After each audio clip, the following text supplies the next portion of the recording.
Today we're going to look at the committee manager in the Research Foundation space.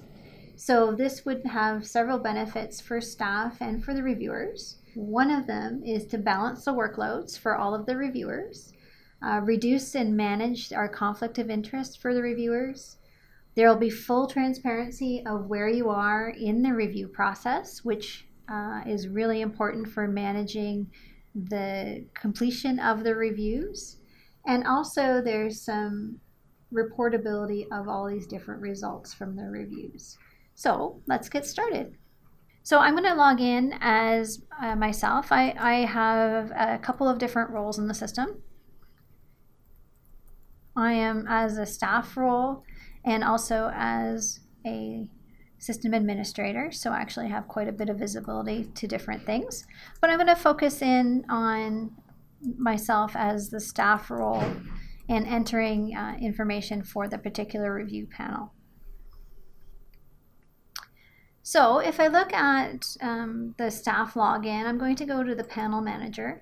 And of course, as you know, within SmartSimple, we can relabel a lot of the terminology, right? So I'm going to go into the Postdoctoral Awards Committee. So this particular committee has a couple of different stages. So it has a recruitment stage where reviewers are invited to participate on the committee. Then there's a phase where staff are assigning the applications to the different reviewers. Then there's the scoring phase where reviewers are adding information to the portal about the review of their applications. And then the sum of the scores. Now, there's also a phase here where people are gathered around and discussing the different applications and perhaps rescoring them as needed. So I look at the meeting arrangements for the committee. So basically this is the information where there would be the dates around when the committee is meeting, when the actual review period starts and ends. And if you want to enter in information about the meeting itself, you know, the venue, perhaps the WebEx details, this can populate the notification to the reviewers.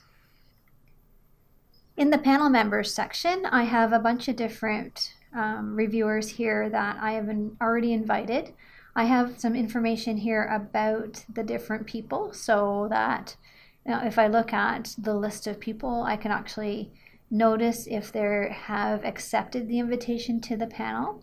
I have a few people here who are part of my standing committee, so I already know that they're going to be involved in the application process.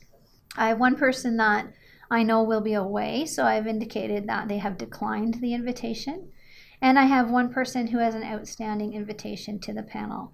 And so this would be adding any other reviewers as needed. So I would start looking up their name, select them, and select their role where they've been invited to the committee, or if I want to select a group of people to add, I can do that as well.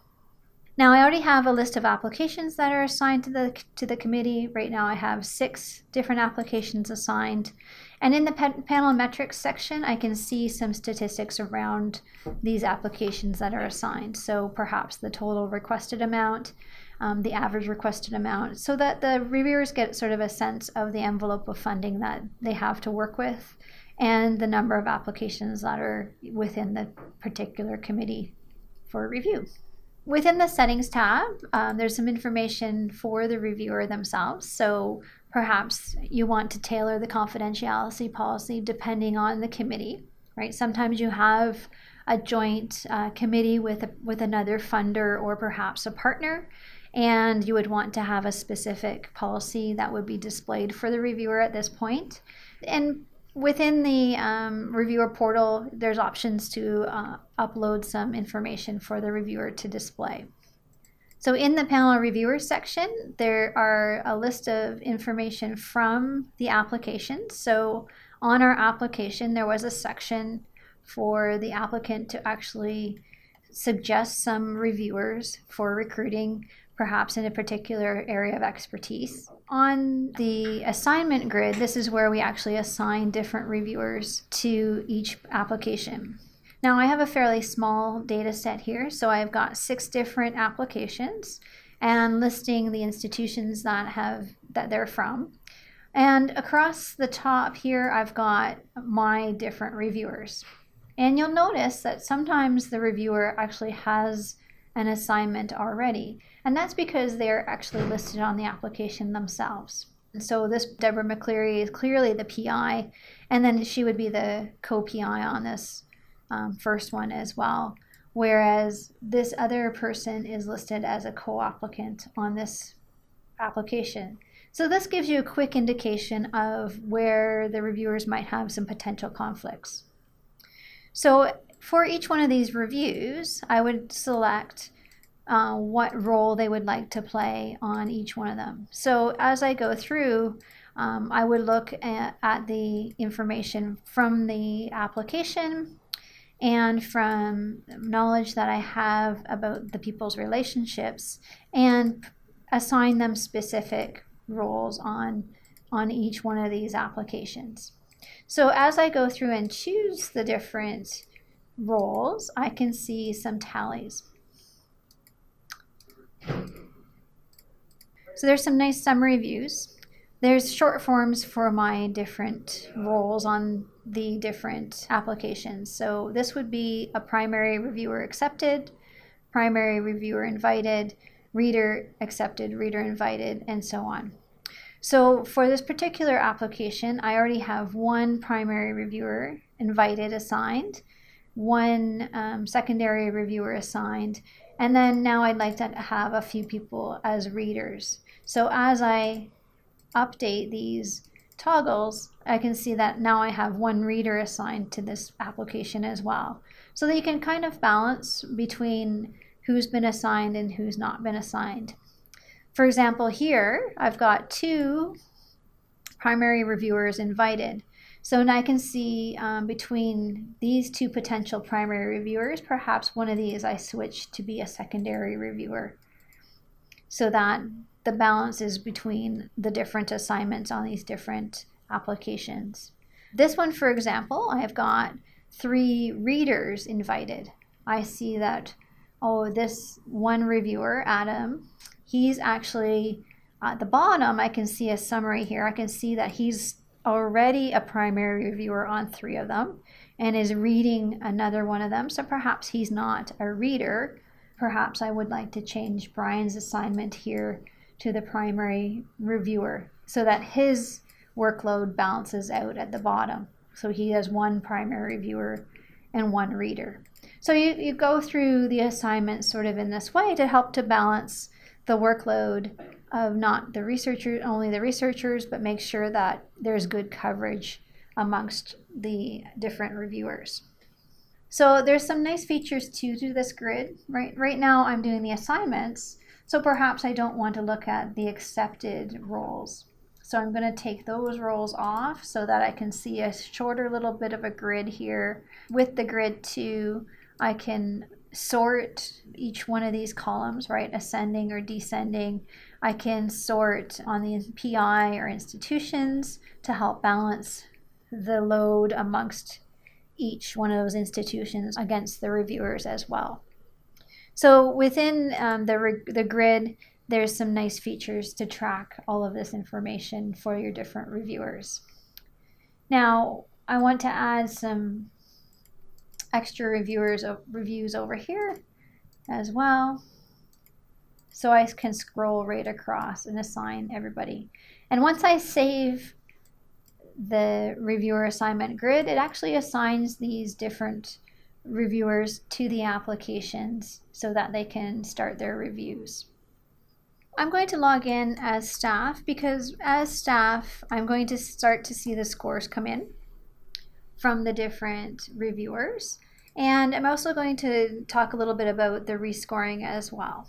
So if I go back to my committee that we're running, there's a panel results section in one of the tabs, and you can start to see people and as their scores start coming in, right? So here I've got a couple of reviews that have been assigned for each one of the applications, and I've got one submitted already, and then there's a calculation on the averages that are coming up. I can have a nice graph of the review scores if I like, where this is showing the average per application, and you can order it so that perhaps the average overall score for a particular category is at the front, so you can start to see where people are excelling in their work. Say, for example, the average overall score for this particular application is really low, but the impact is really high. Okay, so I'm going to log in as my reviewer, and this person actually has two roles. So they have a role as a researcher and reviewer. So their homepage is a combination of both of those roles. The landing page finds information around their active project and current proposals, but there is a tab where they can find their active panels and reviews. So I found my postdoctoral awards committee, and this is where I'd like to read the guidelines about being a reviewer and accept the invitation to this particular committee, and agree to the confidentiality policy that we were showing in the committee setup. And I would submit that. So the nice thing here is that if the reviewer can't participate in the committee for whatever reason, an email goes to staff and notifies them that this person has declined the invitation, so you'll have to recruit a new reviewer. But for this person, they have the committee accepted, and then now we can see their list of assignments in the reviewer portal. So the first step is to say whether they accept or decline the actual assignment. And so a minimal information will come up from the application, right? Just to determine if they have a conflict with this particular application. And I'm going to say declare conflict for this one. So if I declare a conflict, an email goes to staff and says that this person is conflicted with this particular application, and then you would have to recruit somebody new. If I go into the next one, I get the minimal data set from the application itself again. This time I'm going to accept the review, and then I immediately go to the review form. And on the review form, I can actually see more information from the application, print the application if I like, right? So I can have a PDF of the application that I can print and download and read on the way to the committee to review it. And then I get a scoring review form. And the review form doesn't have to be a score like this. It could be a box of comments, or perhaps a combination of comments and scoring. We can have weighted scoring in the background as well. But basically, whatever review form that you have, we can configure in the system. I can also print the review if I want to, print my comments. And you'll notice the printed comments actually don't contain the reviewer name. It would just say what type of review it is and then the basic review form, so that when you distribute those PDFs of the review form, they don't actually have any information about the reviewer themselves. Now I can save and finish this later, or I can submit my scores. Obviously, there are some required fields for the review form that can't be empty. So I'm going to just fill it with some text here so I can submit my form, and then I would move on to the next review. So in this way, I have a whole series of different reviews that have been queued up. You'll notice that I've got 8 different reviews that I'm looking at right now, a couple of conflicted ones that I've identified, and then I have another panel that I'm involved with on the rescoring. So let's look at those rescoring applications. This would be the phase of the committee where you're meeting and you're actually doing a live scoring of these different applications.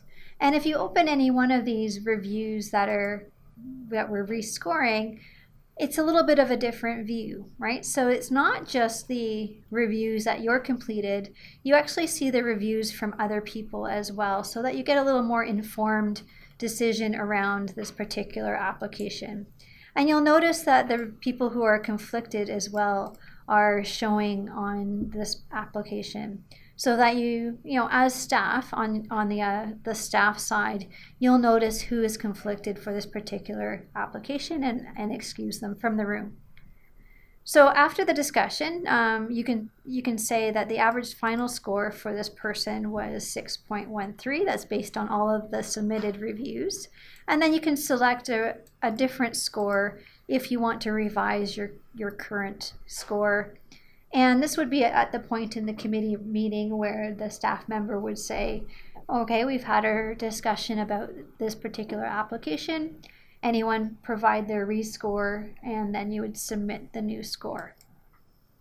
I can also export the summary of the reviews to Excel, right? So I have a couple of different ways that I would like to export the data. But basically, I would select whatever fields would be exported to Excel and directly export them to my favorite Excel template for further analysis.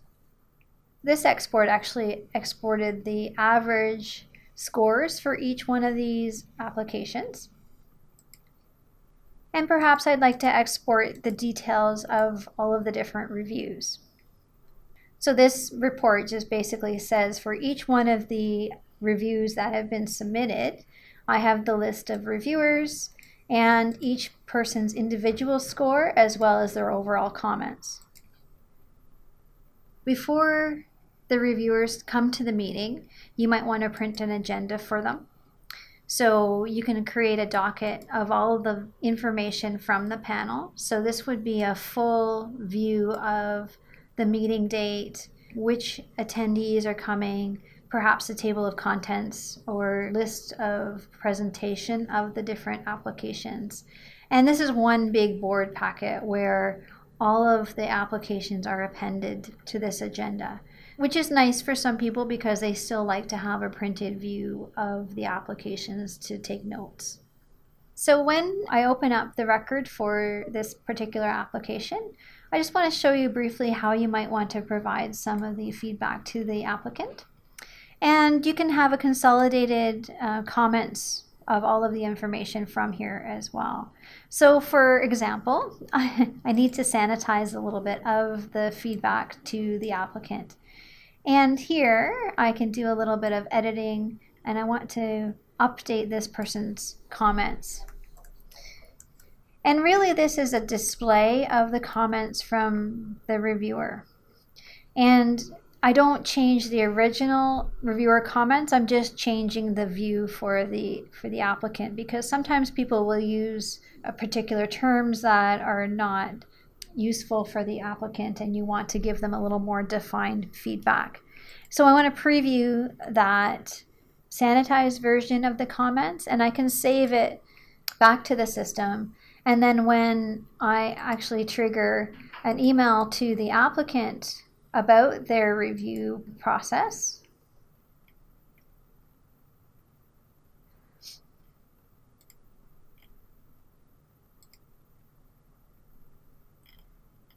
the information that we've updated in the reviewer comments are actually saved to the attachment fields. So anything that is saved to this attachment field is attached to the email that goes to the applicant. So when I want to close the panel, basically all the information is updated for this panel, and I just close the panel, save all my documents, and everything is retained in the system in case there's any questions about the adjudication process. For staff, the key benefits to having a committee manager would be to manage all of the meeting details and which panel members are being involved at each committee at one time. So within the panel members section, you have particular panel members assigned to the committee and to reviews.